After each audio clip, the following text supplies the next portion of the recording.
All right, listen. Hello, knockouts. Tonya Tko here.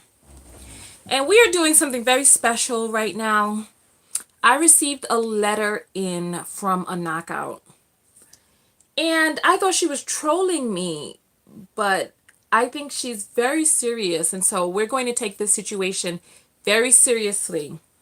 So basically, you know what? Rather than ad-libbing, yes, this is live. Rather than ad-libbing, I'm going to read the letter to you, and I've given her the phone number to call in. And her name is Miss Davis. And so we are going to get to the bottom of this. And if she doesn't call in, because I know my thumbnail is looking a little crazy, and the title is even crazy, but that's cool because this is what we have. All right. So, welcome in, everybody. I'm going to read this for you all. So, you know what? As everyone is coming in, remember, this is your last opportunity to get my once yearly sold vitamin E, which I do use to keep my skin looking beautiful and wonderful. So, okay. I am Tonya Tko. I'm a self-love specialist from TonyaTko.com. I help you learn how to love yourself and each other. And so this right here is a self-love issue that we're dealing with right now. And so I'm going to read the letter for you all. I'm hoping that she will call in. I have the phone line set up and everything. If she doesn't call in, then I'm going to open up the phone lines for you all to call in. But let me read the letter to you guys. All right. All right. So listen, welcome in everybody. Welcome, welcome, welcome, welcome. Okay. So she starts off, I'm a fan, so I thought I'd ask your advice. I understand if you're too busy to answer. I'm married now for 5 years. I met him 20 years ago. Started out as the side chick. After the wife died, we got married. He's never nice to me. Listen, he's never nice to me. At one point, he won't say he loves me. Now he's locked up. I want out of this relationship. He's also always looking for other women now. He loves me, but I know it's jailhouse talk. What should I say to him? I want a divorce. Should I just stop accepting calls? Should I write a letter? He never wants to listen. He said, well, if you feel I did you wrong, I apologize. Here we go.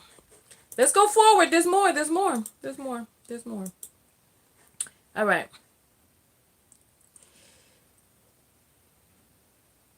Hold on. Hold on. The thing is, it downloaded out of sequence. All right. You know what? Let me see. Because I took 4 screenshots. All right. Here we go. Here we go. Here's the next one. Here's the next one. I asked her, how long will he be locked up for? I wanted the ages of both people, and ultimately at the highest level, what is it that she desires? So she answers, he's been in jail a year now. He gets out in July. I'm 49. He's 59. And then I asked her to elaborate on the he's never nice to me, and I asked her to please answer what is her highest desire. So then she goes on to say, here we go. There's always side chicks. I have them in my phone from bitch 1 to bitch 9. We argue and fight about these women all the time. I thought when we got married, we would do things together, go places together. We don't do anything but live together. I'm the breadwinner. Listen, here we go. We're jumping right into it. We're jumping into it. Listen. Miss Davis, anytime now, please call in. The telephone number is 323-488-3149. If I don't hear back from you, I'm going to go back over to the platform where you wrote to me, and I'm going to start requesting for you to come on over. So you can go on and call in live. I'm going to be, because there's only two more screenshots, and then I'm going to be finishing. So here she go. All right, phone is ringing. Hello? Okay, so this is Miss Davis. Okay, so Miss Davis, I'm just going to ask you to hold on, put your phone on mute, okay? Because I still have 2 more screenshots to read, okay? Okay. And I need you to be louder. You're not loud enough for some reason. It's really low. I'm going to turn up my volume, but I need you to be louder. I turn my volume up too. Okay.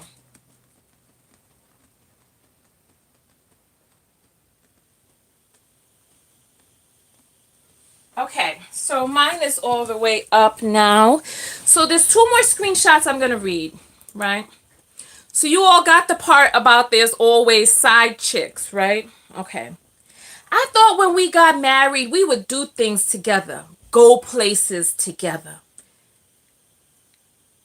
We don't do anything but live together. Here's the good part. I'm the breadwinner. He don't want to work. He gets disability. But he is a able body. But he is able body. He can work, but he loves the government assistant. I don't. I work for mine. We got married when he was in jail 5 years ago. All right, there's one more. Come on, one more. So then I asked her, what is her highest desire? She says, to have a loving relationship with one man, one woman. I don't feel loved. He has went months without touching me. All right. So here we go. This is get your questions ready, please, because Miss Davis is on the line right now. Okay, Miss Davis, please speak. I have your volume all the way up. Can you hear me now? I hear you. I'm gonna turn it down just a tad bit because I hear some background noise. All right. Okay. Okay. All right. So So we have Miss Davis on the line. She's the writer of that letter, and there's a lot of arbitals inside that letter. So I want you all to come up with your questions, and I'm going to ask her the most potent questions that we get. So Miss Davis, thank you so much for calling in. I honestly thought you were trolling me, but No, I've written you before to send you other information and stuff. Just, I'm a fan. I'm always on your page. okay, but this situation just sounds so. Tell me, what do you think about this situation? If somebody told you this situation, what would your thoughts be? You know, at first, even his family was like, you was the side chick, so you already knew what he was about before you married him. And you married him anyway. You knew he was going to get another side chick. But I really did, and I thought that we had something special. Because before we got married, we were special. But after we got married, it's like, it's nothing now. We stayed in the house. I'm sleeping upstairs in the bed. He's sleeping downstairs on the couch. Okay. We don't do anything together anymore. And so he got in trouble where we was at. So we moved. We moved to another state, running from the law, really. The law came here and got him, and they took him back to New York. Oh, Lord. Okay. And so now he's been in New York for a year now. He gets out in July. But I just don't want this no more. And I try to explain this to him. I said, when you was out, I couldn't even get you to say I love you. Now you locked up. Now you talking about I love you. But I don't feel love. Are you putting money on his books? To call me. Oh, okay. Because, that love, now the loving talk is coming now that the commissary filled up, huh? All right, so let's jump into And this. I asked him where are all these side chicks at now. Now he locked up with them side chicks at. My female friends. That's what it is. I can't even have no friends. My female friends. But your Yeah. female friend texting you, telling you her legs are still shaking. Leg shaking. I picked up his phone. He gets a text. I just happened to pick up the phone because I was putting it on the charger. And the text comes through. My legs are still shaking. All right. And so I called her back. I want to know why her legs were shaking. So you said that you have these women's numbers saved in your phone. How many women is it, and why are they saved in your phone? Because I kept taking him out his phone, calling him back, telling him he got a wife. Oh God, something? This whole situation just seems so And messy. the women telling me, oh, he didn't tell me he had a wife. Oh God, I'm so confused. I'm so confused. I need my pen and pad to start taking notes because my mind is just all jumbled all over the place. Miss Davis. And you're Yes. saying that this is a bona fide real situation. This is real. That you married a man when he was in jail 5 years ago. Yes. And that He, you were... he was he was out until last year. He was out for about 5 years. He was out for 5 years. So he was in jail when you married him. He got out for 5 years. And then now he's back in jail. Yes. I've been knowing him about 20 years because he's my best friend's uncle. So that's how I met him. I met him through her. That's how I met him, but... Okay. So you said that you married him after the wife died. What did she die from, if I may ask? An overdose of crack. She was a crackhead. I thought that the reason he was seeing me when he had a wife was because she was a crackhead. But now I know that he was just seeing me because this is what he do. Hold on, I can't. Hold on, Miss Davis. I gotta get my head together around this. I gotta get my head together around this. So you were dating a man who was married to a crackhead, and when the crackhead overdosed, you married him, but at that time he was already incarcerated. He got out of jail. He's been out for 5 years. You and him were in another area. Then you and him started running from the law and decided to leave the other area. And then now you're in this new area, but I guess the law caught up to him in the new area. Now he's in jail. He wasn't really feeling very lovey-dovey before when he was out of jail. He had side chicks. Now he's in jail. You putting money on his commissary, and he's talking about how much he loves you, and you asking where the side chicks now. Did I get all of that right? Yes. Mm-hmm.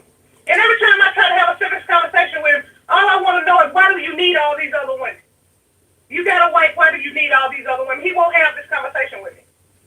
You know something? Oh God. You know what? Oh. Did you see my last video when I talked about how to leave an abusive relationship? Yes, that's what made me write you. Okay, when I was talking did you watch that whole video? It was only an hour. Yes, I watched the whole video. Okay, when we got to the ending part of the video and we were talking about how to leave an abusive relationship, but I feel that he's already gone. He's a few states away. He's gone. And the lady, I had somebody helping me. I had a counselor helping me. She was coming out to my house to see me when he first got locked up. And she was like, just don't accept no more phone calls from him. Remove all his friends and his family from my social media. And just don't talk to him no more. She was going to help me file for a divorce and everything. But I eventually stopped talking to her, too. Why did you stop speaking to her? I don't remember, but she used to come out to my house and talk to me. It was counseling for because of what I'm going through. And I eventually stopped talking to her, though. Yeah, so I asked you, one of the main questions that I asked you was, what, at the highest level, what is it that you desire? Tell me, what is it that you want, Miss Davis? I really want out of this relationship, but I don't know what to do at this point. That's all. I just don't know. What is it that you don't know? Talk to me.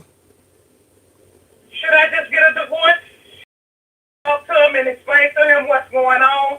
Should I just forget about this? I don't know. You told me that you want that at the highest level, what you want is to feel loved. You want that love between one man and one woman. That's what you said, right? Yes. Do you feel that you can get that from this man? No. I haven't got it in 5 years. Okay, so then what is it that we're really talking about here? You said you want something that you don't think that this man could ever do for you. He's never demonstrated that he's been able to do this for anyone. When you met him, he was married to a woman who was addicted to crack cocaine. And then he kept you on his side until she died.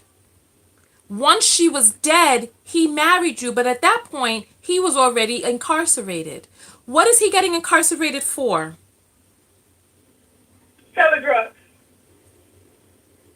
Are you using any type of drug yourself? No, no, I've never. If you showed me drugs, I wouldn't know what it was. I've never used drugs. I never smoked weed. I don't drink. I work for the state, and I just had my job transferred from one state to the next state. I've been in the same job for 19 years. No, I don't do no drugs. Okay.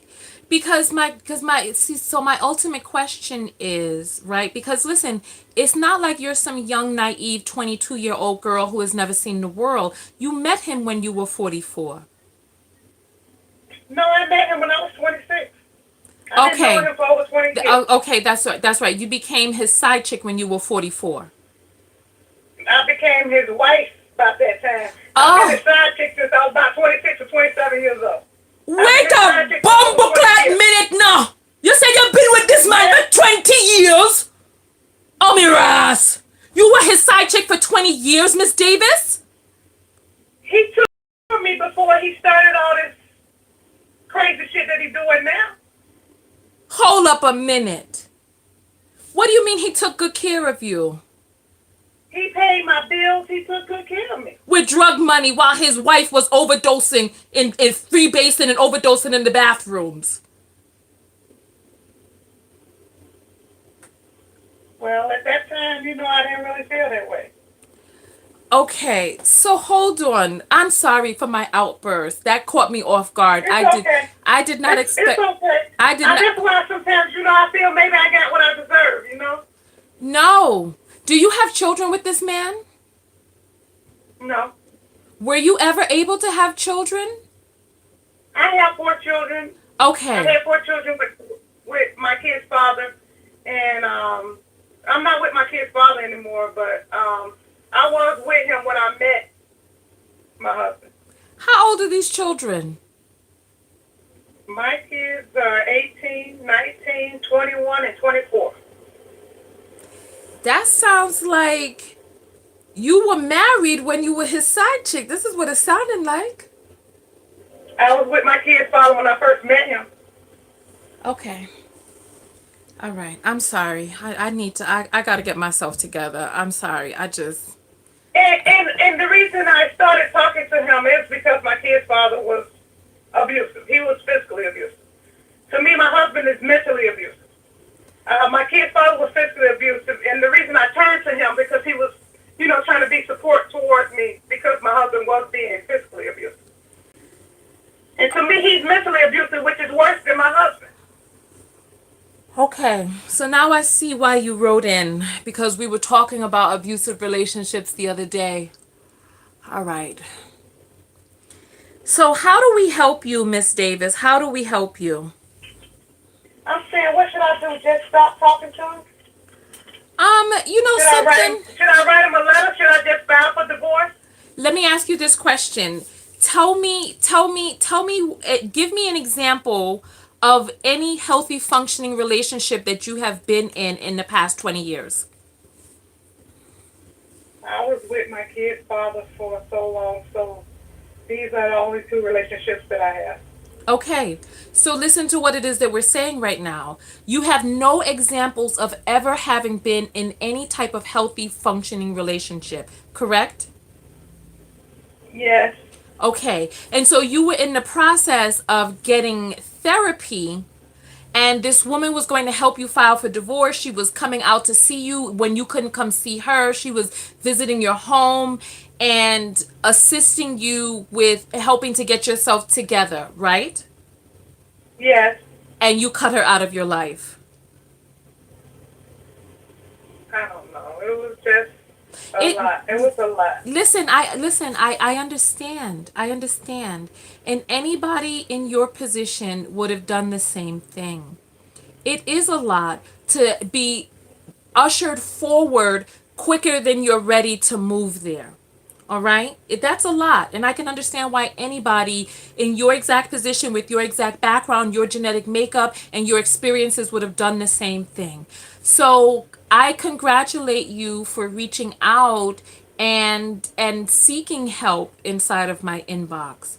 So this is what I'm here for. I'm here to assist you. However, I have to move at the pace that you are ready to move at. You're not ready to get a divorce. You're not ready to leave him. You're not ready to do the make the changes necessary on the inside to be able to shift from this relationship, because you're asking me what it is that you should do. However, when you are fortified with self-love on the inside, then you will already know what it is that you need to do and how to do it, because you'll start moving with a level of determination unlike any you've ever known before. Do you understand what I'm saying? Yes. Mhm. All right, so what is it that you are ready to do right now? I was gonna do what the therapist told me to do. She told me don't accept no more phone calls, to block all his family off my social media site. Because once I stopped accepting phone calls, everybody started calling me. So I wasn't accepting no phone calls Sunday. His sister called me all day Sunday. I just hate that. Okay, so what is a way that you can immediately and in one fell swoop stop everyone from calling you? What is a way that you can do that? I can block all of them. And if they call from an unknown number or new number, then what do you do? I don't accept calls that I don't know who it is. And then they can leave you messages, etc. What is one way that you can stop people from calling you, stop any messages from coming through from numbers that you don't want? What is one way you can do that instantaneously? Change my phone number. Okay.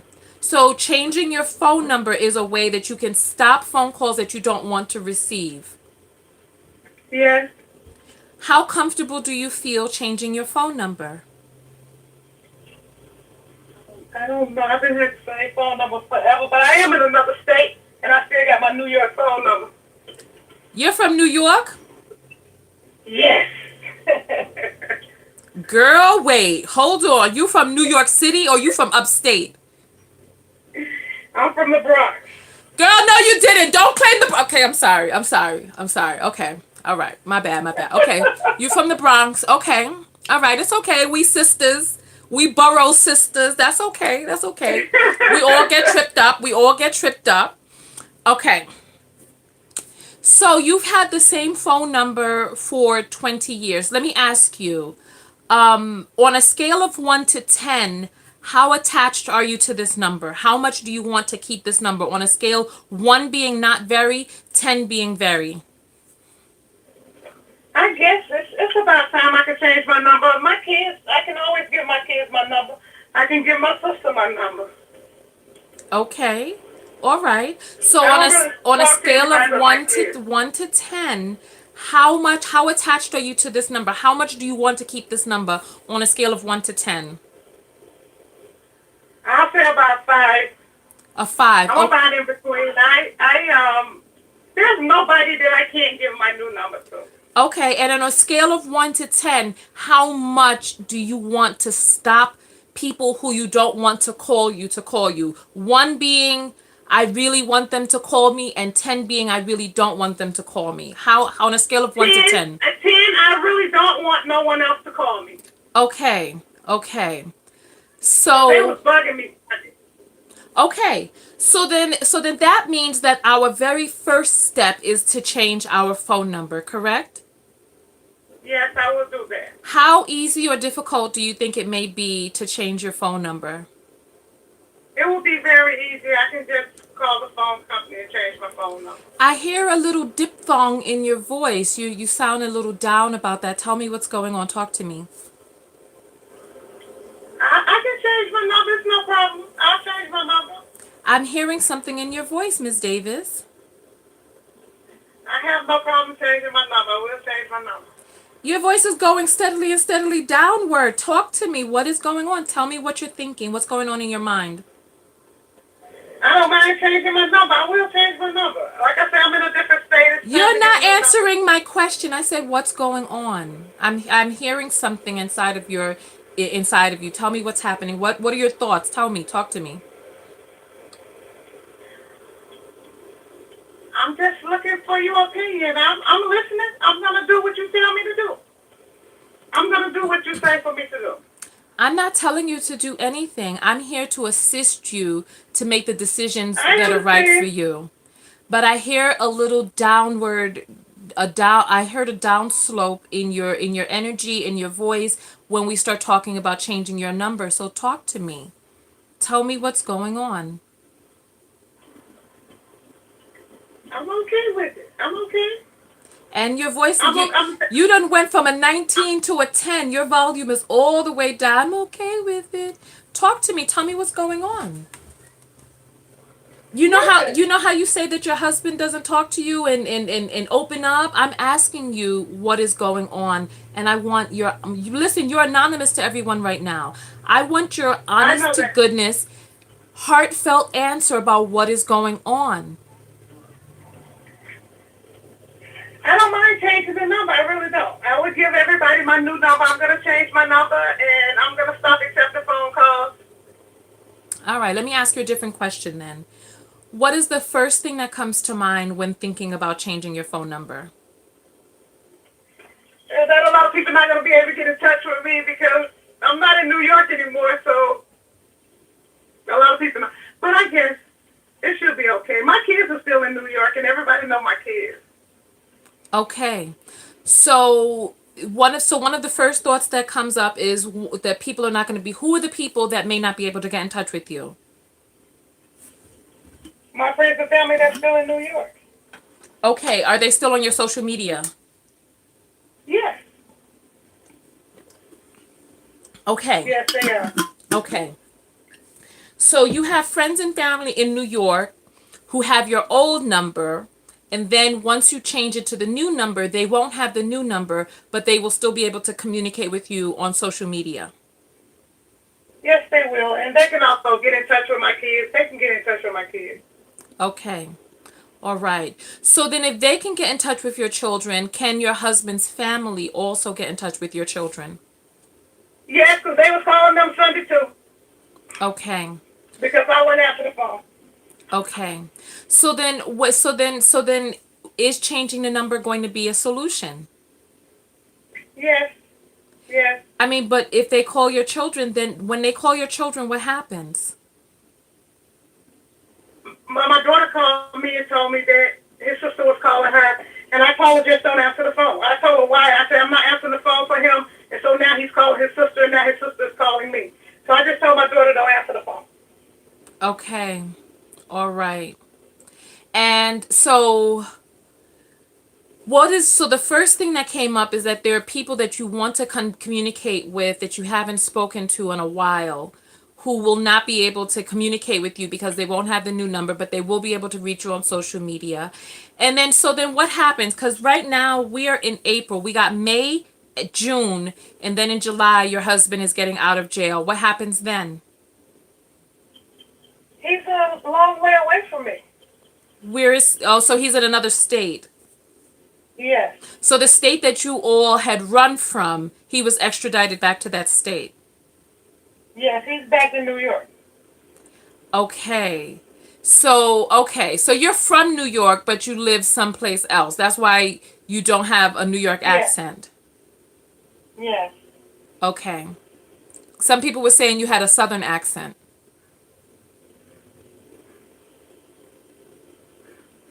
Miss Davis? Yes. Listen, you're so funny. Now your octave is all the way down on a 4. Okay. Let's go back. So changing the number solves one problem, but it doesn't get rid of the whole issue. When his sisters are calling you, what is it that you're saying to them? She just told me. My brother's trying to get in touch with you. Why you not answering your phone? And what did you say to her? I was told her because I don't want to talk to him. And what did she say back? She just was going on about how they're always on his side. Oh, hold on. The Bluetooth got disconnected. Hold on, we gotta get the Bluetooth back on. You know what? Let's see. I am prepared because I have my thing charged up. So we're going to connect. Hello? Oh, hold on.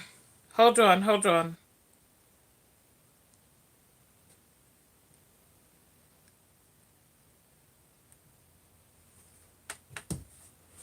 I need to, let's see. Miss Davis?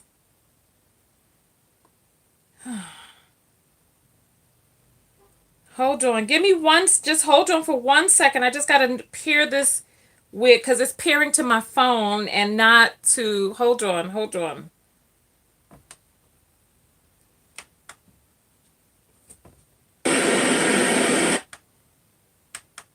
Mine in radio Bluetooth. Okay. Ho- give me, Jimmy, just one moment. I got to get my Bluetooth connected. Oh, let's see.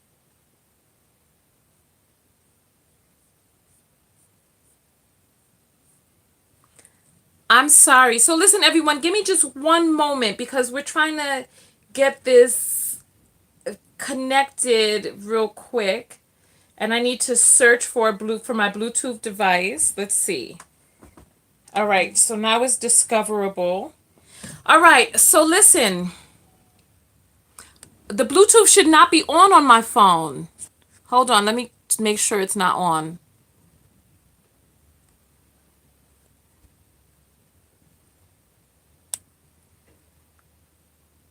No, Bluetooth is not on my phone. Okay.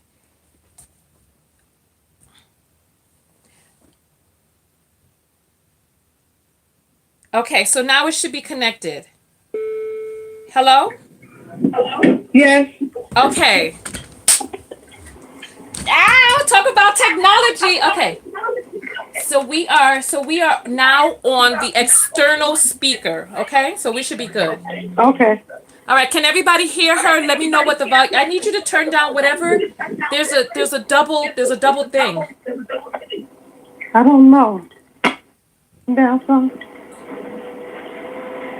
And it started Oh, like I don't all of hear a it at all sudden. anymore. Hello? I'm here. Can you hear Can you me? hear me better now? Yeah. Can you hear me? Yes. Okay, perfect. So they're saying that there's an echo. Okay. Let me do this. I don't know. Let me make this.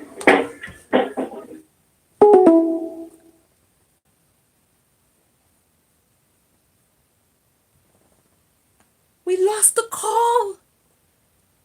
She's not on the computer. She was coming through my speakers. Okay. This is just, it's too much. It's too much. It's too much. Okay. So basically, we're on the phone with Miss Davis. And Miss Davis, I'm going to turn that off and I'm going to let that cool off for just a little bit. And then we're going to wait for we're gonna attempt to connect back to the thing. So basically we're on the phone with Miss Davis.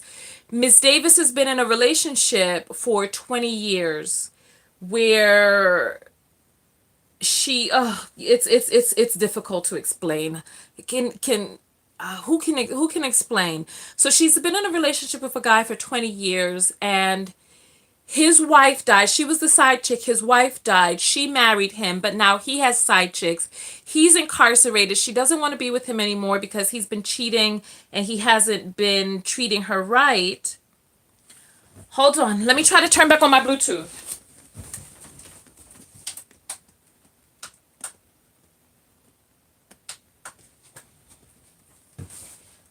Okay, so it should be connected now. All right. So we got the volume up on 27.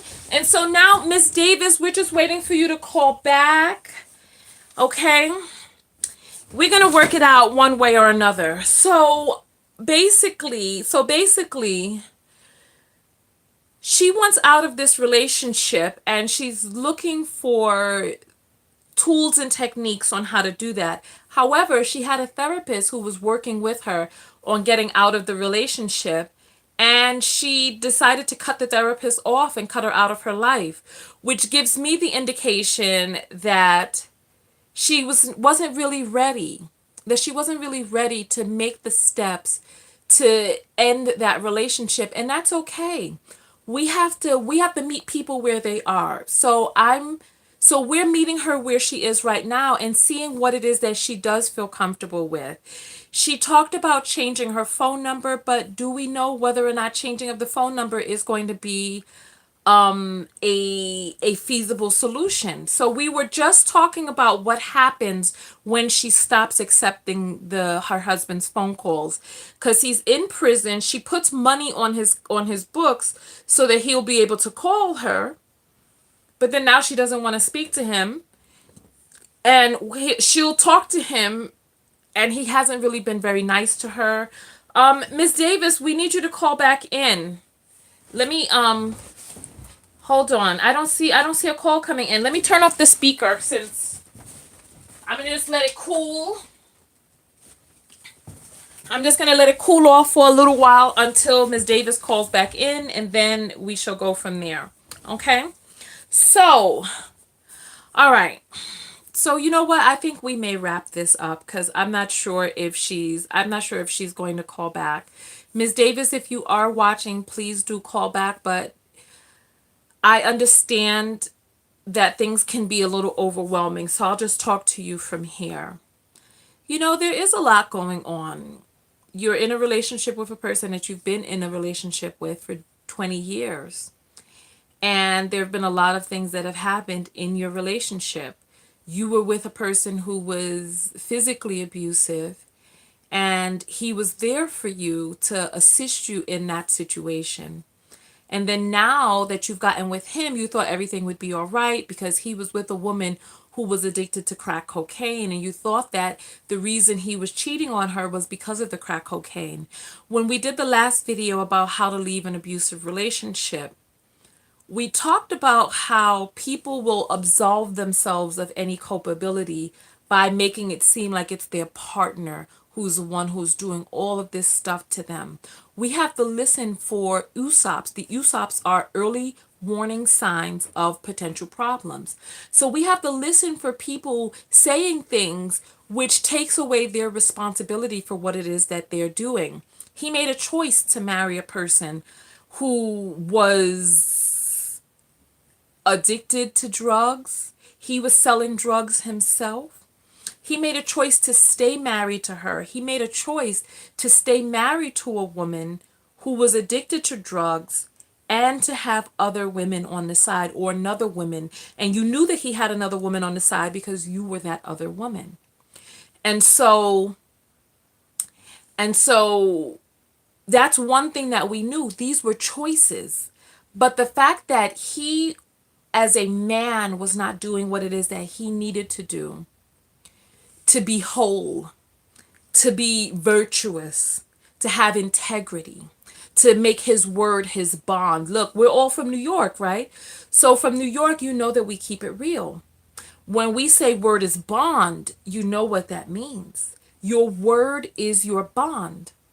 When a man gets married, when a person gets married and he steps outside of that relationship, that is a choice to not handle that situation back there, to not tie it up, to not catheterize. What is that? What do you call it when something gets chopped off and you burn it? Cauterize? I think it's called cauterize.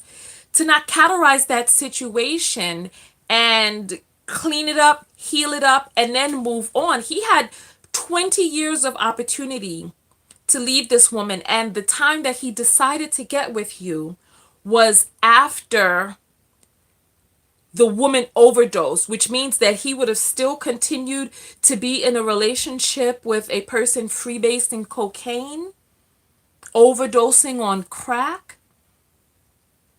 He would have still been in a relationship with this person and keeping you on the side. And the thing is that, remember, we talked about in the last video that the proclivities for accepting abuse begins long before you actually get into the abusive situation. Cauterize? Oh Lord, is it my New York accent that won't let me say it?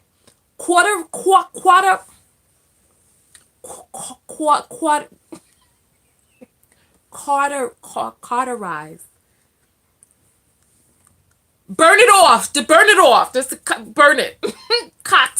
Cauterize. Cauterize. I'm sorry. You're all embarrassing me. Stop it now. Stop it. Okay. I can't say everything. I can't say everything. Let's see. Hold on. Some people need to go into timeout. Okay. So, he made a choice not to burn off that last situation and heal it up. See how I did that? I didn't even have to say it. He made the decision not to do that. And that speaks volumes about his integrity. Allowing yourself to be a side chick also speaks volumes. And we're talking about spending your whole entire life, your whole young adult life, from the age of 20, 29. We're talking 20, 29, 25 until 49. So it's like we're talking about her whole young adult life spent in this relationship.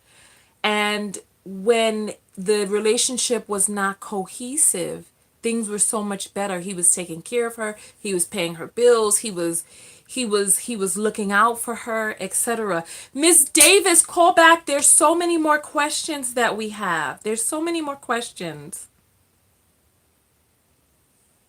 There's so many more questions, right?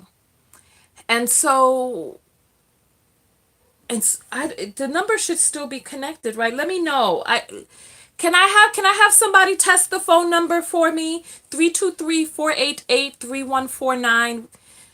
Again, 323-488-3149. I want someone to test the number. If you have some thoughts about the situation, you can feel free to share your thoughts when you come on, but please be respectful because you know that she's a viewer of the show and she can hear you. And so here we are, right? We absolve people of the culpability of taking responsibility for their own actions. And so, okay. Oh, I forgot we have to connect back to the Bluetooth. Give me 1 second. Okay, hold on for just one moment. I gotta turn the Bluetooth back on.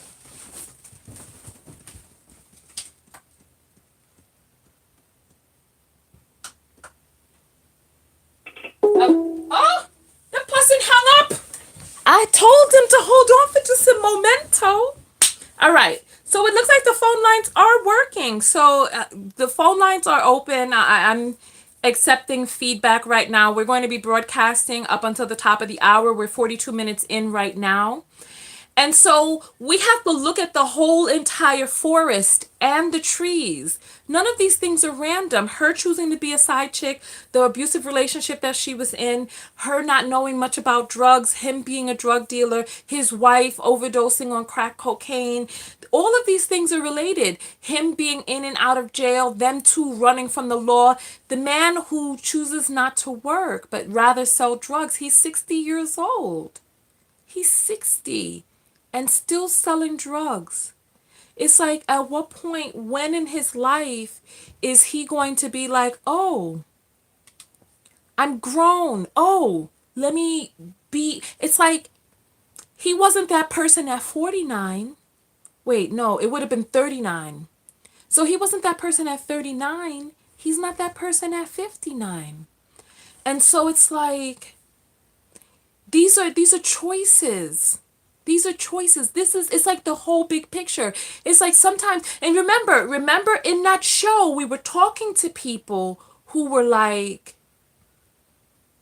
there was a young lady who was in the comments area, and she was like, her and her boyfriend fight, but she's not that person, right? He brings this out of her. No, no, no, no, no, no.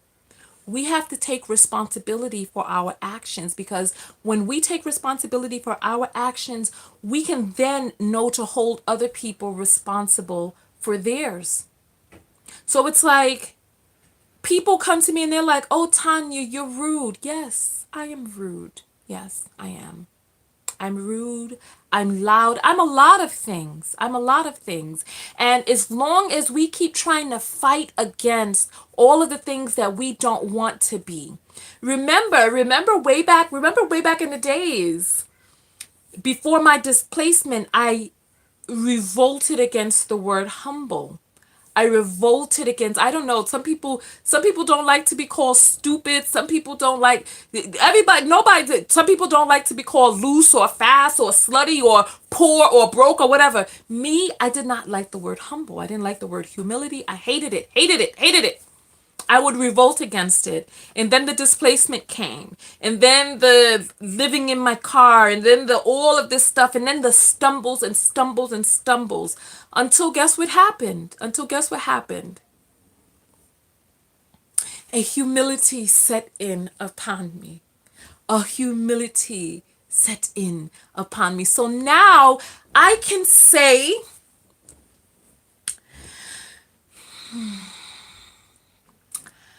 I am humble.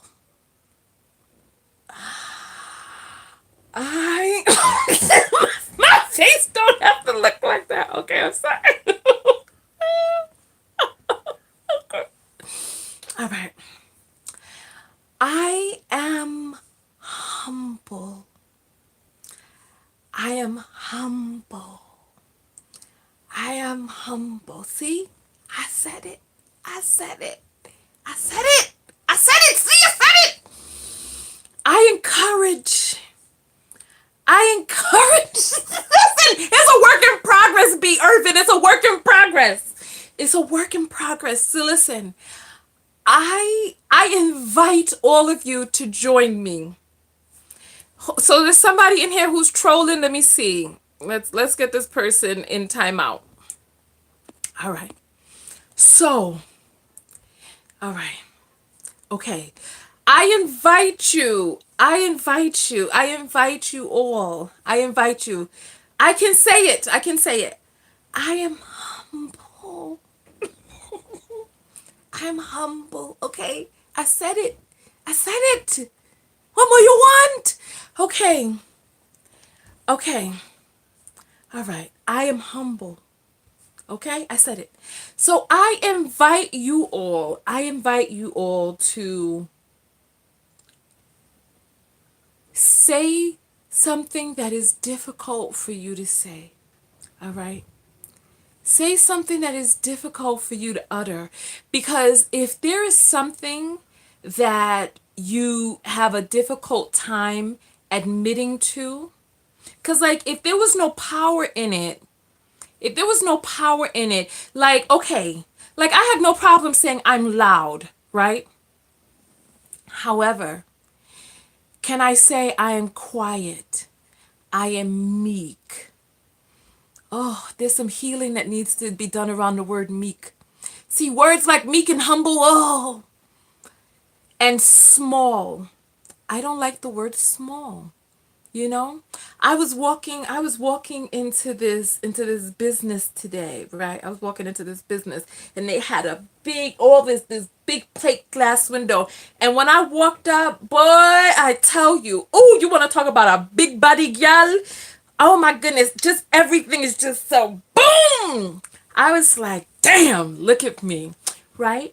I enjoy being big. I enjoy taking up space. For me, it's difficult for me to talk about being things that are small, unassuming, meek, quiet, those sorts of things, right? And there's a healing that exists in the things that we cannot say that we are. So I invite you. So now here inside of the audience, I invite you. Some more people need to be put in timeout. All right. So I invite you to say out loud something that you've been having difficulty saying about yourself. Soft spoken, I don't resonate with those things. However, there is a part of me that can be soft spoken. There is a part of me that can be humble. There is a part of me that can be meek and unassuming. And I think that And so maybe if we can't say I am X, right? Maybe we can say there's a part of me which can be. There's a part of me which can be quiet. There's a part of me which can be small. There's a part of me which can be so listen. So let's listen.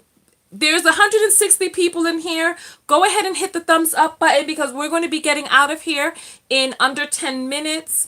If there's somebody who has I know that there are people listening. The phone number is 323-488-3149. I'm going to, the phone lines are open. Phone lines are open for you to call in and give your thoughts about what it is that we were talking about today. So 323-488-3149. There's 150 people, 58 thumbs up. And so go ahead and thumbs up the video. And so Ina is saying weak, humble, and small are not strong words. They come across in people as traits of weak constitution. And so if it's something that you know that you're not, then what difference does it make if you say it? There's a part of me that can be weak. If you don't give and especially for Black people, there's so many of us who have so much pain inside of our DNA that we won't allow ourselves to show any sign of weakness. You know what I'm saying? So, and it's okay. All right. If you can't say that you are something, then there's a healing that needs to be there. So you're on the air live. You don't have to say your name. You can be anonymous. But what are your thoughts about what we were talking about today? I think she's been in the relationship so long, and it's like just embedded in her, and she hasn't. It's like maybe she doesn't really have anyone to really love her, and she's been into abusive relationships. Mm-hmm. So that's what she knows is the abuse, but she needs accommodation. She needs help to get out of this. It seems like it's something that she just can't do herself, but then again, it seems like she's not ready. She's ready, but she's not ready. Mm-hmm. You know what I'm saying? Yeah. So just the fact that you like chick with somebody that was dealing drugs and had a wife, and then you're in the same situation. You just have better, a job and resources, but you're taking care of somebody that can't take care of you, and they can't help you mentally, emotionally, in any kind of way. So Right. it's better to let it go, but we can't tell her to let it go. She has to want to let go. But I think that if she just cuts off communication with him and his family, and she doesn't owe anyone an explanation. Just do it because it's something that she needs to do, and then seek the help that she needs for her healing to find out just who she is and what she deserves as a person, as an individual, without Yes. someone providing it for her. Yes. And so you know what? That's so astute. It's very easy to see other people. Let's Right. take a few moments for you to see yourself. What is Mm-hmm. something that you have had a hard time admitting about yourself? I've had a hard time. Well, I was in a relationship for 28 years and had 3 children. And because that was my first everything, it was hard letting go. And then when we did start having problems, it wasn't other women, it was drugs. Mm. And then people were coming to my house, and then, finance, it was painful. It's like I told my children, I said, okay, we can't have this life anymore. And I sat them down and I talked to them, told them what was going to be done, how it was going to be done, gave them, the security that they needed. Plus, I had my mom to fall back on. Okay. So I So had to what get to was a it? point What where I was had it? to let go. What was it about letting go that was difficult for you? What was it about? What did it say about you that you did not want to be, that you continued to hold on? What was that? Well, when I I need you looked to at my talk up, children, Mom. I can't hear you. can you hear me? Yeah. Mm-hmm. It was like when drug dealers started coming to the door, calling my house and stuff like that. And then I had to set the example for my daughters and my son What is that this it is that you not. did not want to be that continued to keep you holding on? Did you not want to be I think divorced? it Did was you the not want to be alone? Did you not want to be a quitter? What was it that you could not admit to yourself that you continue to hold on to for? I think it was more so not wanting to be alone and a single parent because I've never been alone. Okay. And then after I admitted that and I went through my processes and I went through therapy and what have you not, I was able to let it go. So it wasn't, it's like therapy, they're not telling you what to do. Yeah. You're telling them what you need and they're helping you to decide and resolve your own problem Yes. to get you to the point where you need to be. And that's what I needed to realize about therapy. Yes. Yes. There's nothing wrong with you. You just need help in getting out of this situation and letting go. Okay. Okay. And it's great. Okay. After everything is great. So you were able to admit that you were alone. Mm-hmm. Because I've never been alone. Okay, let's hear you admit it. Let's hear you admit it. I was afraid to be alone. And to be Okay. a single parent and thinking about the struggle because he was a money maker.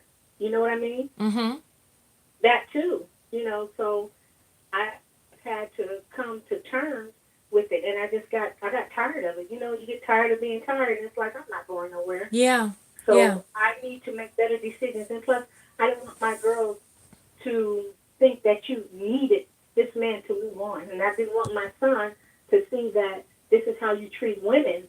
When things are going on, I have no control of this, but I can make my life and your life better. So when you do my kids, that pulled me out of it. Okay. Thinking about them and the example that I wanted to set for my daughters and my son. Okay. Going forward, the kind of man and female that I wanted to be and what they should accept and what they should not accept. Okay. Wonderful. Well, you know what? Thank you so much for adding that today. We You're welcome. appreciate your phone call. Thank you. You're welcome. Have a good day. You too. Bye-bye. Okay. Bye-bye. All right. So phone number is 323-488-3149. And so we're just coming off of the tail end of having a situation that we were unpacking with a woman who was an ex-side chick who turned wife and then became upset that her husband was cheating on her and had side chicks. And so there was a part of her that you're on the air live. I need you to turn down the volume of your computer. Hello?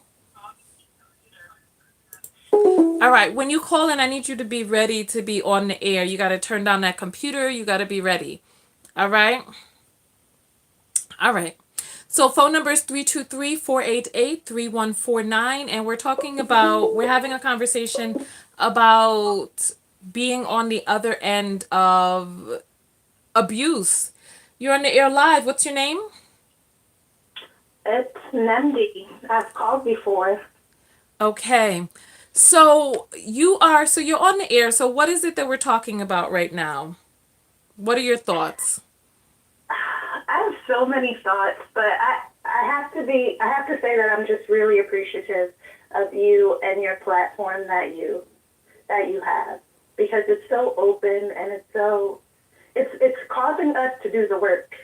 And it's like the lady said, like, I'm alone. Like I'm feel fearful of being alone. Mm-hmm. And I realize that's like one of my greatest, biggest fears. Because a second ago, I was like, I don't have any issues. Like, I'm totally self-aware because I've been through an abusive relationship. Mm-hmm. And I saw how this lady had been in a 20-year relationship. And it's like, if you do anything for 10 years, you're becoming a master at it. So she's become like a master at really bad relationships. And that's her thing. So for me, I'm just so grateful that I came out of a bad relationship and I've been through the trenches. I've learned every awful thing about myself that I hated and that I didn't want to address, and I addressed it. Mm-hmm. But ultimately, the relationship why I stayed so long is because I did not want to be alone. I felt like I needed someone to fulfill me, whether it was negative, positive, or whatever. I just wanted someone to fulfill me. And I think that's just from our childhood and attachment issues. But Yeah. I really appreciate you, truly. Well, I appreciate you, Mama. Are you able to say today, I am alone? I am, like, literally, I am. And as I say that I am, I feel this, like, lump in my throat, and it's like, you know, those, like, before you cry, that type of Yeah. thing. I feel it in my throat, and that's, like, my throat chakra, like, needing to clear that space and needing to accept that I am alone in my physical form, but spiritually and vibrationally, I know I have so much faith that I'm surrounded by so much divine protection and support. So I'm battling between those two vibrations, I guess. Yeah, and you know what? And I'm so glad that you said that, because one of the big things is that the I am word is one of the most powerful manifesting tools that we have at our disposal. So when we say I am something, what comes after that is the command, right? However, one of the things that we have to keep in mind is that we live in a world of duality. And the reason why we, as God, as Goddess, have decided to incarnate is to be able to experience that duality. And Yeah. so, if everything is something, then if nothing is not that, then that thing does not exist, because it is everything, and it is not, and nothing is not it, right? So if you think about a piece of cloth that stretches forever across everything, and there is no space where this cloth is not, then there really is no space that this cloth is, because the cloth is everything and there's nothing to compare it to. So when we live inside of a world of duality, if everything is one thing, like if there was always sunshine, we would never know night, because everything would be sun, and we would never be able to. It's like sometimes when we get into new relationships, and the person is all gung ho, falling all over you.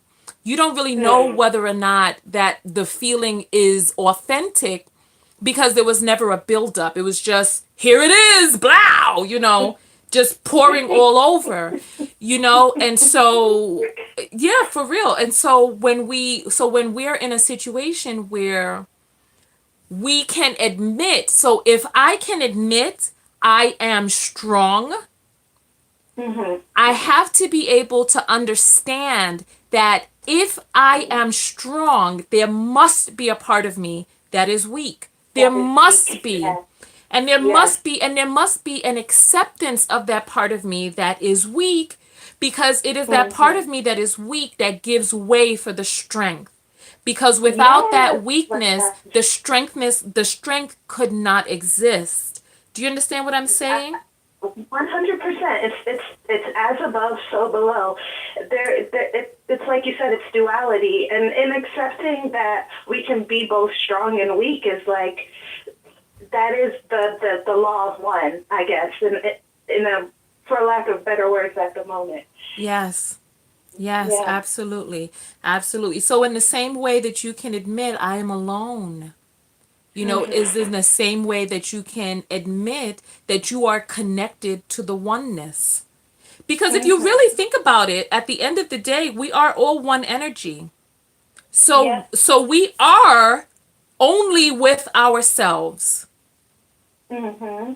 And if we are all one energy and we are only with ourselves, then yes, we are both alone and super connected, because there's just the oneness. Yes, yes, and that's why people like you exist, and you found a tribe via the Ethernet, and I can connect to people like you, even though I am alone. I have people like you whom I can go to the internet and be like, you know what, this is like my spiritual auntie, like, this is like my tribe. It's so lovely.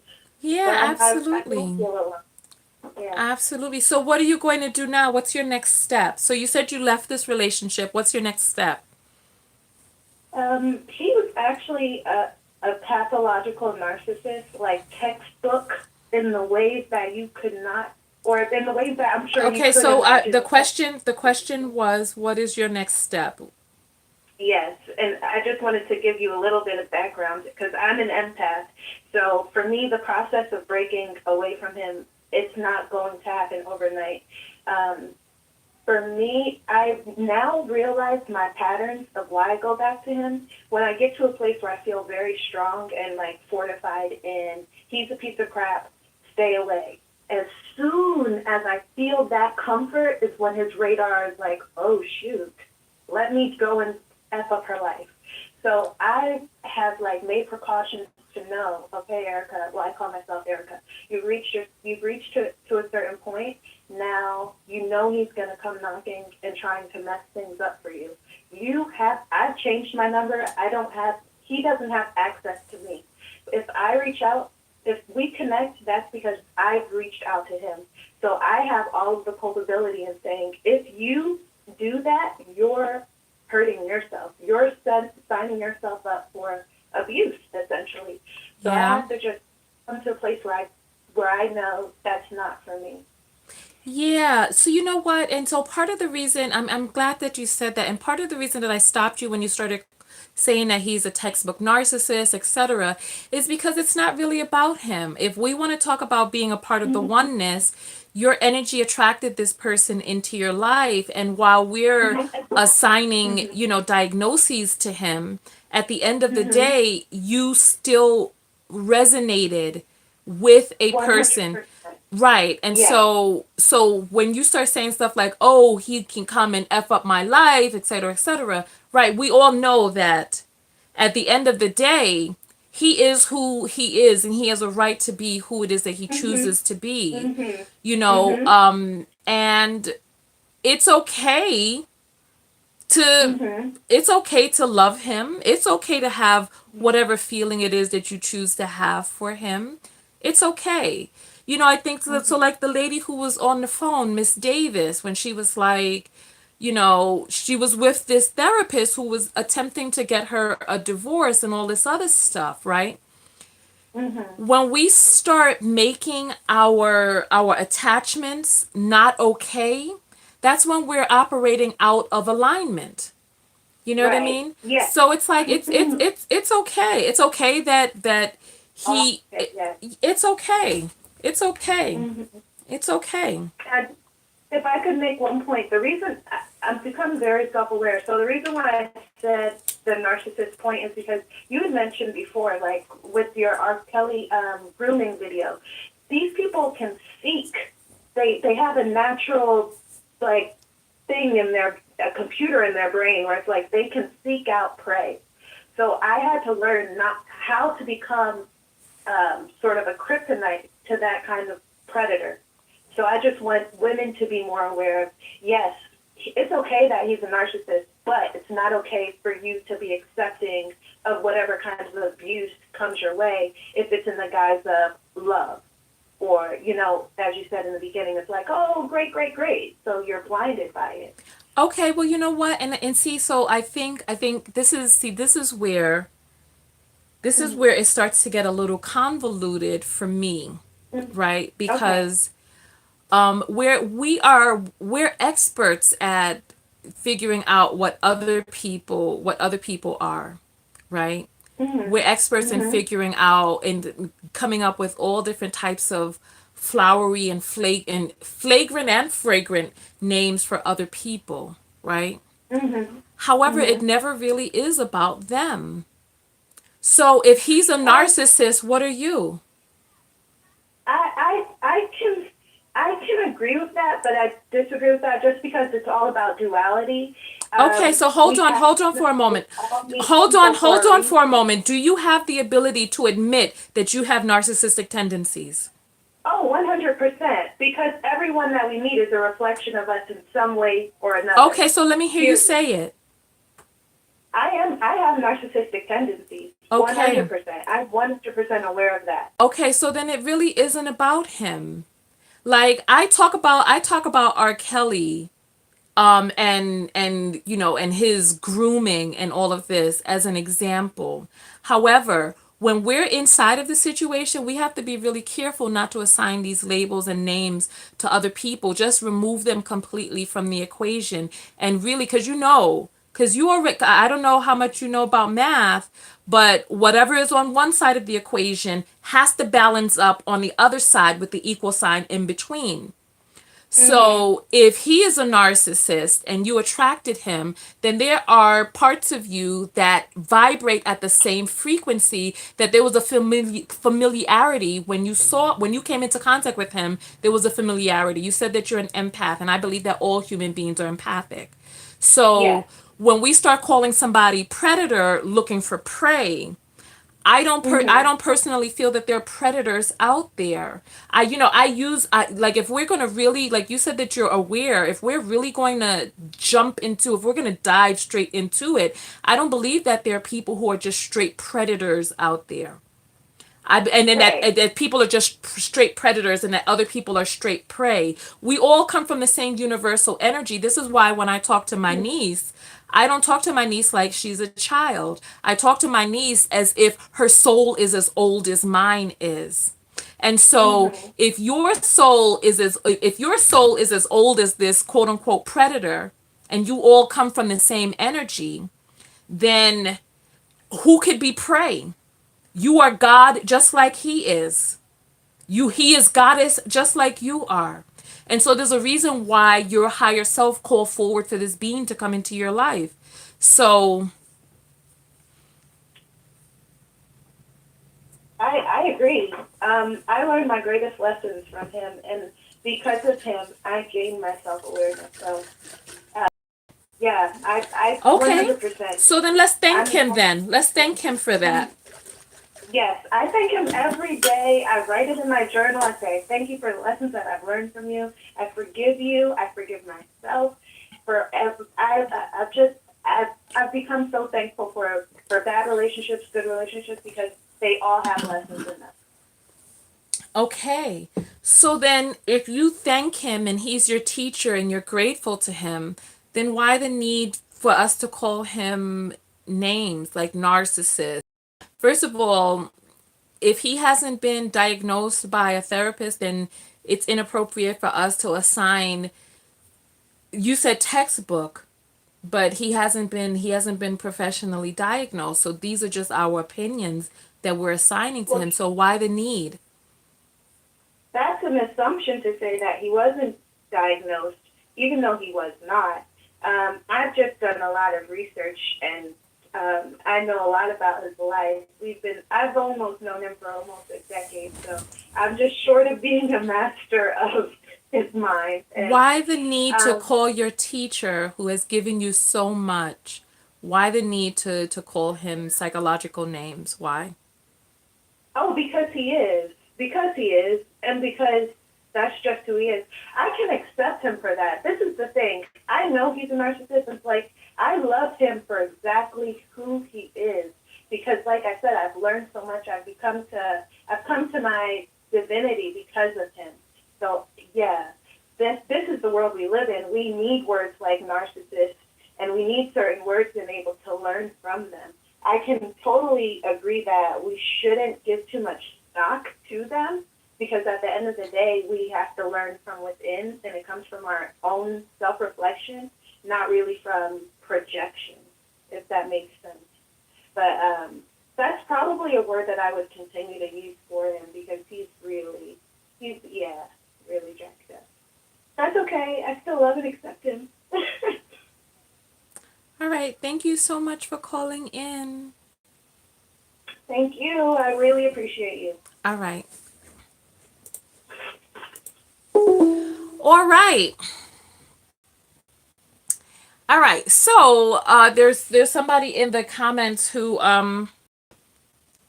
felt as if I was attacking that young lady. And so you know what? That is an so see the things that we see in other people, the things that we pick up on in other people that we want to separate ourselves from, that we want to revolt against, these are the things that require the healing inside of us. So the person who says that I'm attacking that young lady is a person who has a very deep relationship with being attacked, or quote unquote being attacked, feeling attacked, or attacking other people. So it really all starts with us. And depending on which end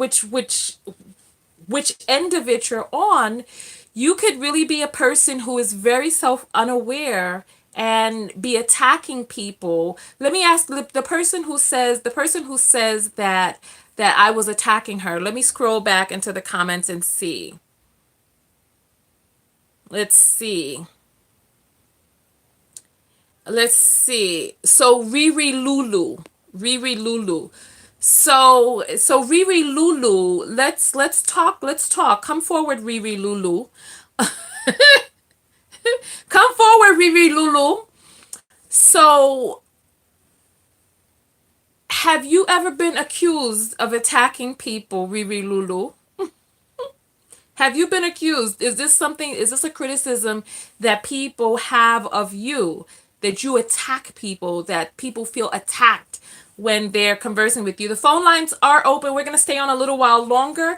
323-488-3149. Again, 323-488-3149. So Riri Lulu, we're waiting for your answer.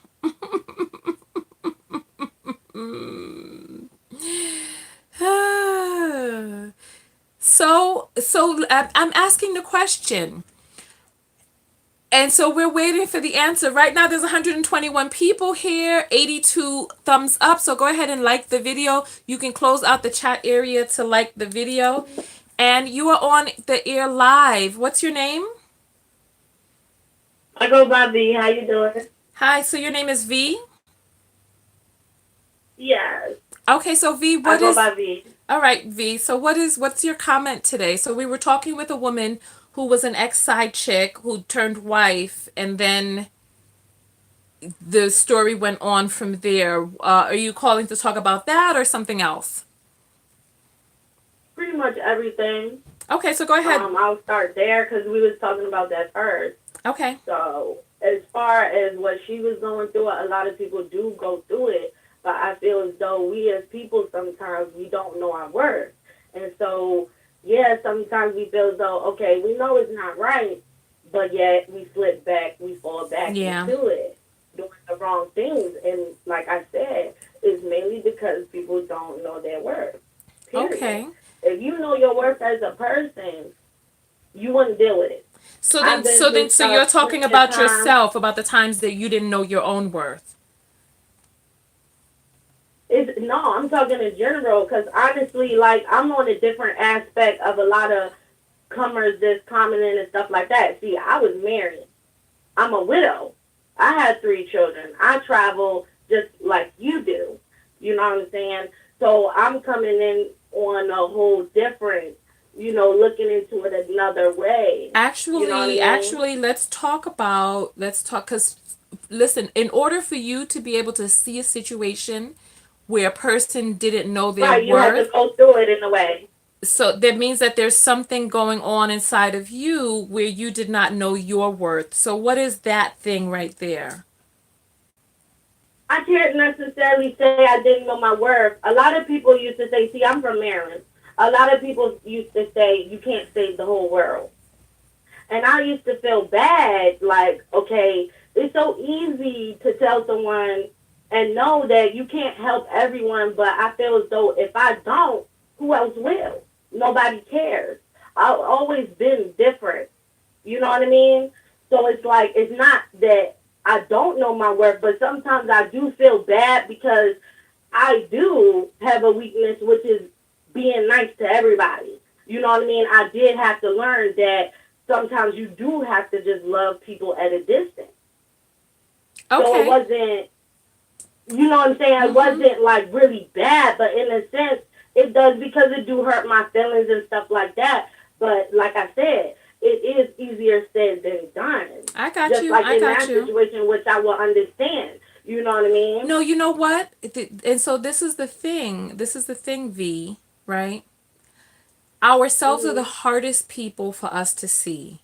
And so I feel like there's a little bit of a disconnect with how much you're really, truly able to see of yourself. I just feel like there's just a little bit of a disconnect. And that's okay. That's okay. I appreciate you calling in. Thank you. Thank you so much. Have a great day. You too. Okay, the phone lines are open, and when you call up, I'm going to be asking you to reflect back from what it is, whatever comment it is that you have outward. I'm going to ask you to reflect back to how that relates to you inwardly. And if you're willing to get on and do the work with me, get on, do the work. If not, look, just know what to expect when the phone picks up, right? The phone number is 323-488-3149. And so we're talking right now. And so we're reflecting back to ourselves from, because you know what it's like. All right. It's easy for people to say. There was somebody in the comments that said that they don't believe that everybody's an empath. Then they don't really know what human beings are. If you don't understand that every single human being is an empath, then you are mistaken about why we're here on this earth. All right. So let's just go from right there, because we come from one universal energy. All right, you are on Hello. air live with Tonya, yes? Yes. What's I'm 62, what's your name? retired, and I've been there. My name is Valentine. Oh, hi Valentine. I need you to talk up just a little bit. Can you hear me better now? It's the same, but go ahead. I hope people can hear Is you. that better? Yes. Is that better? Yes. Okay. I've been there, and I've been praying for ways to help someone else get past what I've been through. Mm-hmm. I've been through dating a man in prison, following him around the world for 7 years. I've been through the drug thing. I've been through the being in a mental institution, and I've had to work it. But it took a long time. Mm-hmm. The easiest thing that I can say, and I'll be willing to call back at another time and I take up all of your time, but the easiest thing I can say to start with is we have to replace it. We have to look at it as a whole. Like you're talking about this dark hole, and I'm just becoming conscious, but I'm talking about working something through the world that I had to go through before I start becoming aware of these other things. What Okay. I'm saying is you got to replace it with something. You have to find a healthy habit. Every time I hear myself say something negative, because I'm my worst critic, Mm-hmm. as soon as I say it, doesn't mean I'm not going to say it. Mm-hmm. As soon as I say it, I have to top it off with something else. Okay. Oh, for instance, I have a big behind. Back in the day, I did. Now I don't. But I still find myself saying, excuse my word, my fat A. Mm-hmm. Then I have to say, no, but I'm a beautiful woman. Mm-hmm. I have to top it off. I have to put something on top of that until I convince myself, just like you do a little child, because what happens is you are stunted from a childhood. Something happened to you back in your childhood that Mm-hmm. you never dealt with. You swept it under the rug, and you learned to deal with life as that 5-year-old. So you're Yeah. a 5-year-old teaching yourself how to be grown because you don't trust nobody.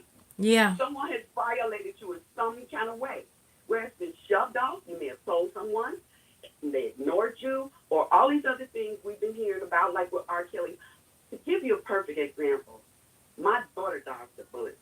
She could have been an R. Kelly victim because she went to that school when he was there. But Okay. what I'm saying all of this to say this is a vicious cycle. And as you guys have been saying that we are broken. Yes, we are. Mm-hmm. But what do you guys say? Pressure bust pipes and diamonds, and we have to find all these little analogies, all these little words of positivity to keep reinforcing ourselves every day. Like they say, it's one step at a time. And stop feeling guilty for growing, for making mistakes, Mm-hmm. for being human. Mm-hmm. You know, So what are you and working on right don't now? What is it that you're what working am on? I Mm-hmm. what I'm working on now is anxiety. Mm-hmm. I'm working on finding a way to fulfill myself by helping someone else because Okay. I've been injured and I'm not working. Okay. Well, I'm a baby boomer, okay? Mm-hmm. I'm part of the group that they threw away. So it's like, what do I do with myself? I Okay. cracked up after I lost my job, Okay. okay? And was labeled bipolar. I Okay. fought 10 years to get that label removed. Okay. So I want you people to know that if you're ever diagnosed, you can fight and get that label Okay. Because that person diagnosed you in 10 minutes. They don't know you. Okay. All right. And before we admit someone to an institution, visit one first. We're so easy to throw something away when it's a problem. Oh, put them in jail. Oh, put them in the nut house. And then, well, okay, now what have you created after school? Your volume is so low. I gotta get you to talk up because I'm having a hard time hearing you. Is that better? Yes, that is better. I'm so sorry. I have a problem with my phone. Has a speaker problem. Okay. But I moved it back some because I get anxious about this. I get excited and my voice escalates. Oh no, go But ahead. I'm so passionate that like I said, I'm 62. I've been retired since I was 48. All I got right. taken out the corporate game very early. Okay. I spent all that time fighting to try to get back into a world that didn't accept me anymore. So I mean, what do? This is what I've been taught all my life to do. To interview, to say all the positive things, to get the job. Then you disable, they tell you act the dumbest to get the disability. So it's a game. And we play it back and forth, but sometimes, as you guys are calling it, you get caught in that matrix or whatever. But I think the worst thing we do is not speak up. Not speak up. That's why I'm saying something today, because the most powerful tool I've ever had is my mouth. Right. So let me ask you this question, because you said that before we put someone in an institution, we should visit one. If there's a person who is in mental or psychological crisis and in the general population is not equipped to be able to deal or to handle. No, I'm not meaning across the board. If there's an emergency, of course. If there's an emergency that I need to go to an institution, I would go to one today. Okay. That's not what I'm saying. My children had to admit me. Okay. They had to admit me because I flipped out. Okay. With my baby at home, and she had to call my daughter long distance. She had to have me committed before she went out the country. But I was angry for a long time because I felt thrown away. Nobody was in there seeing what was happening to me. How every time I said, no, I don't want to take this pill, I got punished as a child. Rules that no one knows exist behind those walls. So I'm not saying if it's a crisis, don't go to the How long were you in there? I was in there. I went in off and on 5 times over a whole summer. It was in and out 5 times over a whole summer. Yeah. So then what was it that kept you in there, that you felt like people were not checking up on you? Well, like I stated, my eldest daughter made the decision. Mommy has to go somewhere where she's safe because I got to go out of the country. Okay? So the younger children took me there. Okay. All right?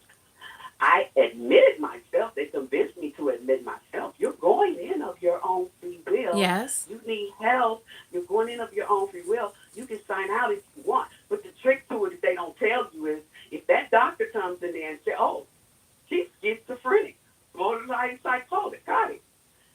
You cannot sign yourself back out, so that's a lie.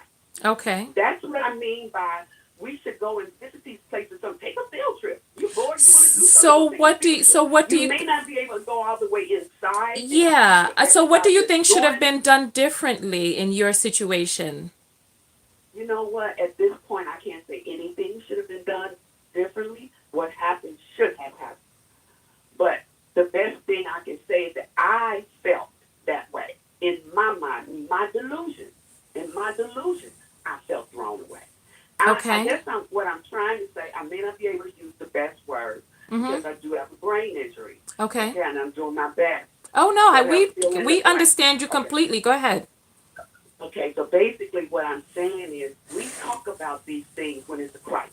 Jesse Russell, oh, where'd he come from? R. Kelly, oh, where'd he come from? No, we need to just get, they say, okay, what you learned in school is not what you really need in life. These things that we're hiding under the rug from my generation, you guys are exposing today. So all I'm saying is keep talking about it. Don't be ashamed. Understand that it's a journey. It's not where we get to at the end. It's what we do along the way. And we're going to fall down and get boo-boos and bleed. But we have to get back and assist one another and not always look for help for somebody that can't give it to you. That was my biggest thing. I was crying out for help for people that could not help me. They didn't have it to offer. One day I would say to myself, you know what? order for this person to understand what I'm feeling, they got to hurt like I'm hurting.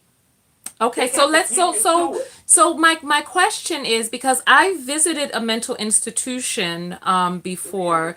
There were a lot of things that I've had to do over the course of my life. I've had to go to an AA meeting. I've had to, sit in Right. on a lot of different things. So Right. what is it that you're thinking that people are going to gather from visiting a mental institution that will stop them from admitting a person?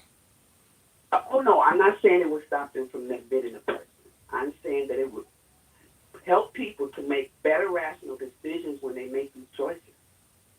With one person, you say put him in jail, that person don't need to be in jail. He needs to be in a mental institution. Okay. With another person that you say, I'm going to stick you in a mental institution. No, you need to be locked up. Okay. That's what I'm saying is what we do a lot of times. We say take responsibility. But we have become so desensitized that instead of us as a people saying we want to help, take responsibility instead of throwing a stone when something happens and say that's just how it is, we need to start investigating like you guys are doing on the line and whatnot. Mm-hmm. Really, if you're really into it, be into it. If you're not, do what you do somewhere else. But if you're serious about it, don't just jump on when a topic is hot. Be continuing to research. I'll give you a perfect example to try to make it short. I met a friend years ago. We became friends again. He said a couple of things to me. You say buzzwords to me. It kind of hurts my feelings.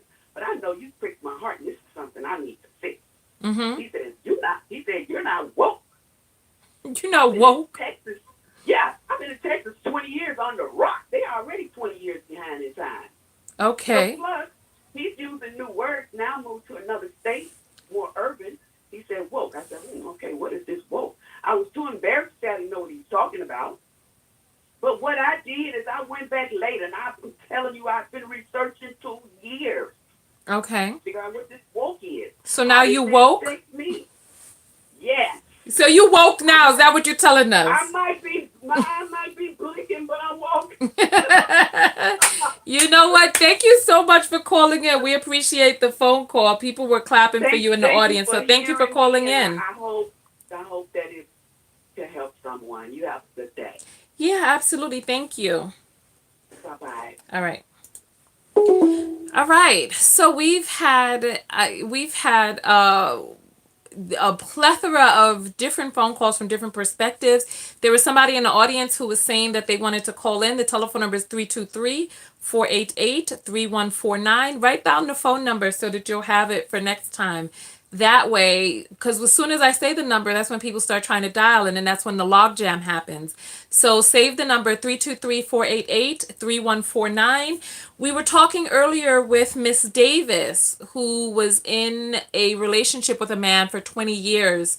Most of that time as his side chick, but once they got married, then the same type of behavior he perpetuated on his wife, he began to perpetuate on her, and she was of the impression that his wife was being treated the way she was being treated because of who she was instead of who he was. And so, listen, so phone lines are open to the young lady in the audience who said that she wanted to call in. We're going to take a few more phone calls and then we're going to get out of here. All right, you are on the air live with Tonya. What's your name? Oh my God! My name is Ashla. I'm in the chat. Hey, Ashley, your volume is nice and loud, so that's good. And so, what is your comment today? And are you ready to reflect inward? Because if I start asking you some questions, are you ready to go there? Ask away. I am ready to go there. All right. I don't mind. So, what are your thoughts about everything that we've been talking about today? It's very interesting. I came on in like the past 30 minutes, so it's been interesting talking about different situations in mental health. I guess the thing that I wanted to talk about is persistent, prolonged trauma. Okay. And the how people deal with that. I've experienced lots of trauma. I try not to get emotional. I've been through a lot of things that, some things that people have been through, some things that people, haven't been through, but ever since childhood. Mm-hmm. And the thing about it is that it builds up and it affects your personality over time. Uh-huh. And to try to reverse that Okay. is the problem that I'm having, to try to undo some of the jadedness and the cynicalness and the coldness and the lack of empathy and sympathy. That I guess that, I mean, I have 2 children, so Okay. I love them to death. I love my family, but just all the way around as a person, how damaging trauma can be. That's what I'm Okay. having a hard problem with. And so what is your comment though? Because you've been wanting to get Oh, on the air. So what is it that let's hmm tie it all together so that we can get it cohesive. okay, sure.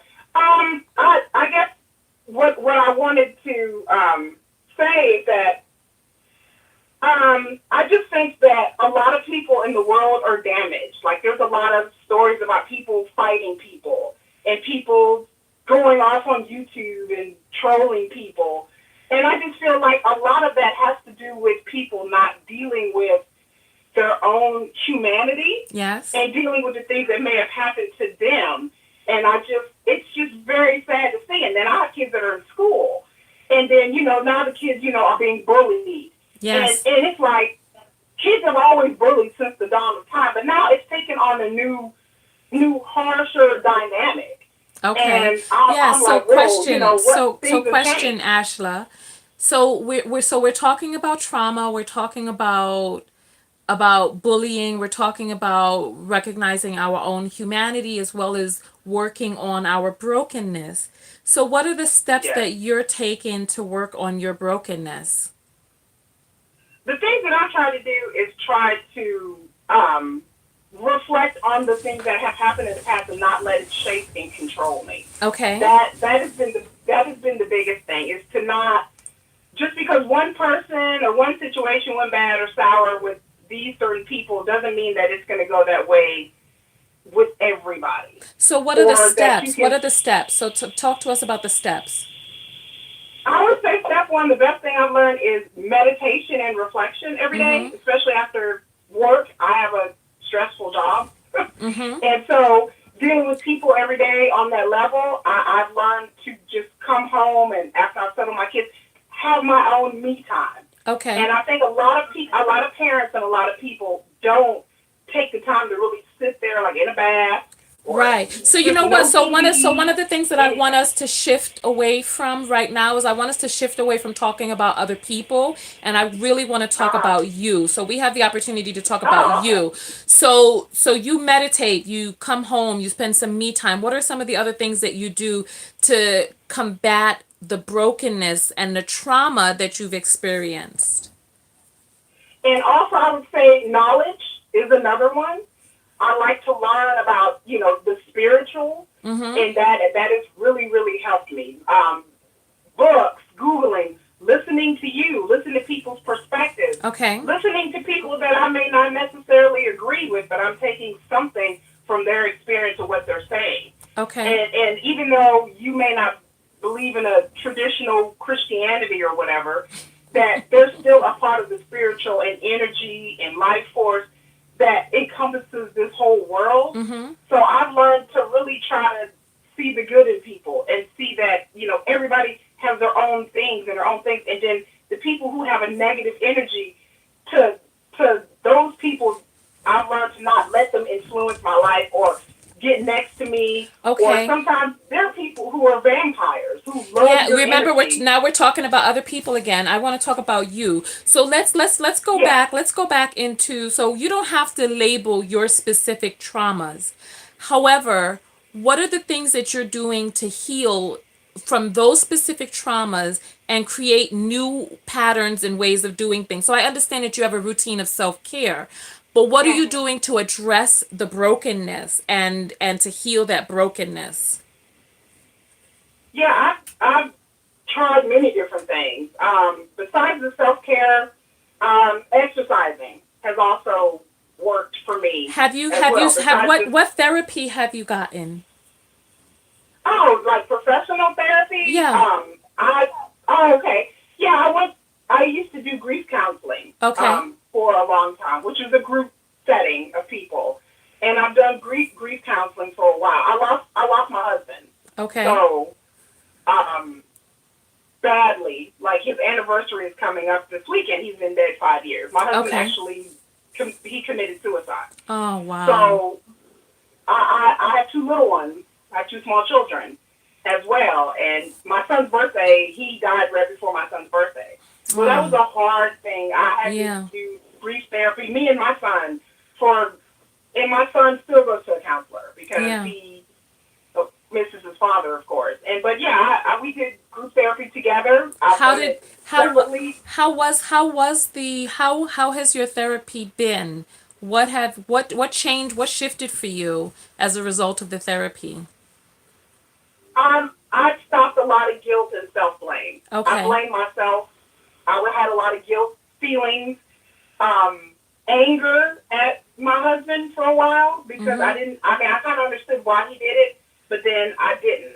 And I was I felt betrayed and hurt, like, why would he leave us? But I learned to let that go. That's what grief counseling taught us. You can't hold on to those things. You can't beat yourself up and blame yourself. That was his decision. Yeah. And for me not to carry that burden for the rest of my life. Right. Because I have kids to raise. Right. Yeah. Right. Yeah. Okay. And so you've seen a therapist. What other active steps have you done to address specific trauma that you have gone through? Because you talked about childhood brokenness. What have you done to address the childhood brokenness? That's the hard part.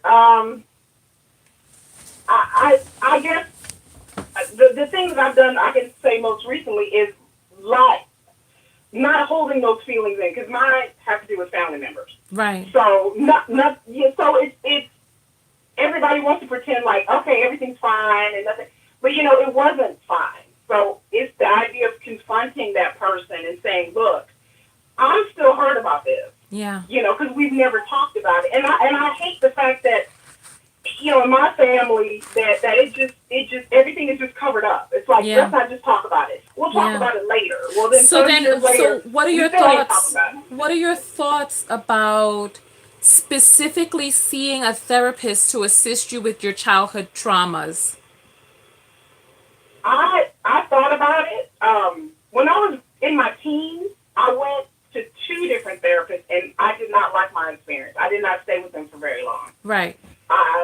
It was a horrible experience with both of those therapists because they didn't listen. They weren't right for me, and then they took me in a whole different direction. So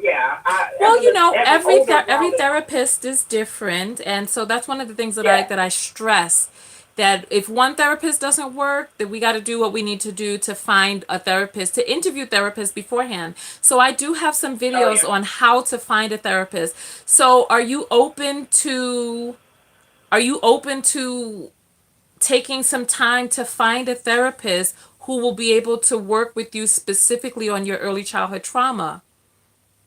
Oh yes, most definitely. All right. Well, you know what? I want to hear an update from you. So today is Tuesday, right? Mm-hmm. And so we have the whole week. We're at the beginning of the week. Taxes are already filed, and so everybody should be taking a deep breath, a sigh of relief. And so now you have the rest of the week to kind of you have insurance? Yes, I do. Okay, perfect. So now you have the rest of the week to start looking into finding a therapist to specifically address that childhood trauma with you. How comfortable do you feel with doing that? Oh, very comfortable. Okay. I'm open to it. All right. Well, you know what? Go ahead and do that, and then give us an update when we go live again. Make sure that you turn on your bell notification so that you know when I'm live. So by the subscribe area, there's a bell there. Hit the bell notification so that you'll know when I'm live again. And so your name is Ashla. We're going to remember that. And so we're going to be following up with you about the therapy to address those specific issues. All right. So thank you so much for calling in. I love you. I'm so glad that you had the self-awareness to call in and touch base in this way. So thank you. Thank you very much. I'm happy I got in. Okay. Well, thank you. Thank you. All right. Have a great rest of your Thank evening. you. You too. All right. Okay, so this call has become this broadcast has become so much more than we thought it was going to be. I appreciate everyone for calling in. My energy is starting to drop down. I've not had breakfast or lunch yet. I started out the day fasting. And then after, when I was getting ready to break my fast, I saw the message from the young lady and then we went live right after that. So I need to go eat something right now because I'm sure you can see I'm like, my energy is just kind of going downward. So what we're going to do is I'm going to turn off the phone lines now and we're going to open up the phone lines again the next time that we go live. So I just want you to make sure, so the phone lines are off right now. I want you to make sure that you have bell notifications turned on so that you can be aware of when we go live again. Continue to send me the questions that you send me, and maybe this can be something that we can do with one another. If you have a question, we can go live and we can discuss the issue out loud. That way, I'm not just making a video without input from you. All right. And so to Miss Davis, who started off the conversation, I know that you got what it is that you needed from this conversation to get you to the next step. And so I trust the process. I trust that, so for those of you who don't know, I am in the final stages of getting my self-love workbook completely printed out. Once I get that, I'll start pushing it a little bit harder because it's a little difficult to get you to understand what it is that we see in the vision of this self-love book. So the self-love book are affirmations to help you shift. And so thank you for everybody who called in today.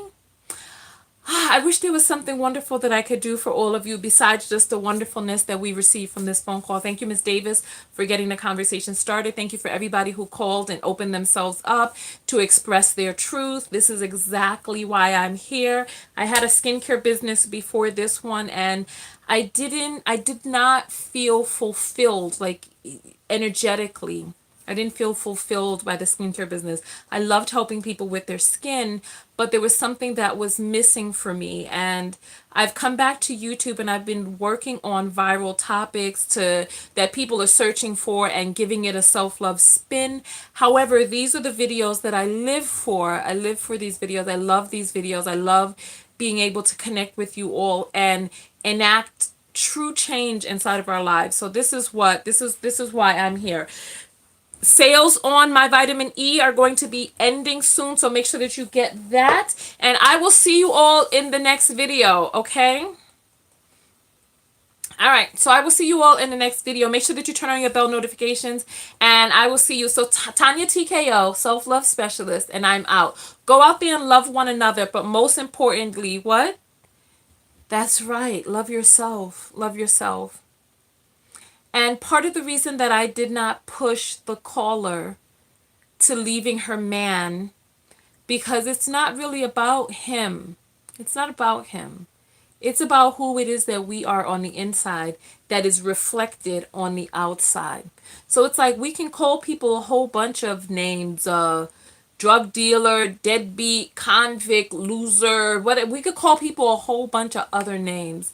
However, what does it say about us that was our reflection? And I think far too many of us run from the reflection that we're seeing in other people, so that in the same way that abusers are like, you made me abuse you, we absolve ourselves of the responsibility of what it is and how we participated in our own abuse. So on that note, Tonya TKO and I'm out. I will see you all in the next video. Make sure that you thumbs up the video. The likes are actually doing pretty good. We have more than 100 likes. We have 88 people left on, and we've been broadcasting for almost 2 hours. So I love it. I love it. And so you know what? I'm going to be doing a tour soon. So I'm waiting for the book once the book comes off of press, we're going to get on the road and do a tour. I'm working on getting a new truck so that so that when I'm traveling cross country, I'm talking not like a new truck. No, I'm talking about a new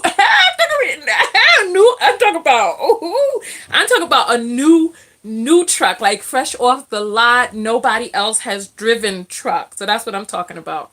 And so I'm working on getting one of those so that when we go cross country, we can be safe and sound on the road. And so make sure that you're on my mailing list. Oh, everybody who's still here, listen. Um, Go to my website, tonyatko.com, TONYATKO.com, and download your complimentary copy of the Relax MP3. So for everybody who called in, go get your complimentary recording of the Relax MP3. I also have other MP3s on there to help you create that shift inside of your life. So it's like we can do a lot of things here on YouTube. We can use the platform for a lot of different reasons. This is what I choose to do on the platform. I choose to assist you in creating lasting change in your life. Okay, so come along with me for the journey, and I will see you all in the next video. Tonya Tko, and I'm out. Peace.